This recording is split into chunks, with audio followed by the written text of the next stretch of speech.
Hello and welcome. We are here at the Karnataka Global Investor Summit, and joining me is country's top economist, Mr. Montek Singh Ahluwalia. So thank you very much for joining us on the Federal. Finance Minister Nirmala Sitharaman has announced a tax break of worth of 1 lakh crore. And there's a divided view among the economists that it's going to spur consumption. On the other side, some economists say, look, it's going to largely go into the savings. What's your perspective on this? Well, I haven't looked at this in detail. Rationalizing tax rates is a periodic thing. It is true that those who pay taxes will benefit. The question really is, what is their marginal propensity to consume out of the additional income that they get? It's also true that consumption has slowed down, so probably you'll get some increase, but not as much as the tax relief that's been given. That's all I could say. You've been talking about private investments here. I mean, if you look at the capacity utilization, it's somewhere in the mid-70s there. Private investment haven't been coming up for a very long time. When will it come in, and why is it not coming in? No, as you said, one of the critical things is that the capacity utilization level is below the level at which a sort of a profit-oriented company would start investing. That would have to be nearer 80%. It isn't. So when will it get to 80%? Well, if the economy continues to grow, and the faster it grows, the better, then this excess capacity will be quickly used up. I think there's another issue also, and that is that there is a perception amongst many people that we need to make investment easier. And it's called you could call it ease of investing. Okay. And I've heard from a lot of people, particularly smaller companies, younger people, that the obstacles in investment in India are huge. The number of permissions you need are huge. And these just become occasions for extorting money and so on. And part of the reason why some of our highly skilled and competent people may be going abroad is because they're operating in a global environment. So they're tempted to do it from Dubai or do it from Singapore rather than do it here. So frankly, we have to compete.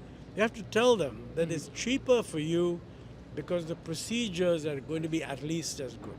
Now, I was told today that Karnataka has introduced a new industrial policy, and that involves a significant attempt to simplify procedures. That's the objective. I haven't studied exactly what they've done.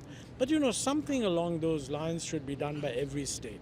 One thing I'm clear about, the obstacles to investment are ridiculously large in India.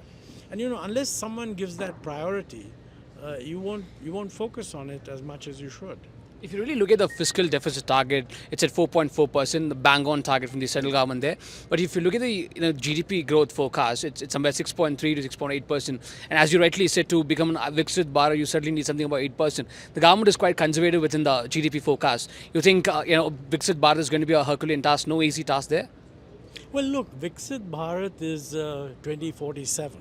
That's right. And the government's own estimates suggest that you need something like 8%. I think Chief Economic Advisor Anant Nageshwaran is a very good guy. He said that we need about 8% between now and then. It's also true that we are currently above 6, whether we'll be 6.4 or whatever. That's a short-term performance indicator. In effect, what you're saying is that with 6.5 at the moment, and a long-term target of 8%, what should be the pickup we expect in the next couple of years? And then judge whether we are on target with respect to that pickup. I don't think they've given a year-by-year projection.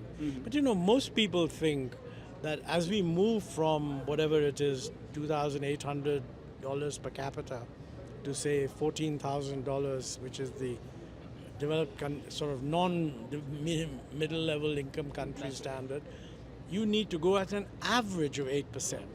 But in that transition, you have to allow for a slowing down. I mean, you can't be growing at 8% throughout. So actually, in order to achieve 8%, what you need, say, if the next 25 years, you probably need over 9% in the first third of it, and then maybe 9% or something, and then another lowering to 8 and 7.5. So actually, what we need, forget about the current year, because there's short-term forecast.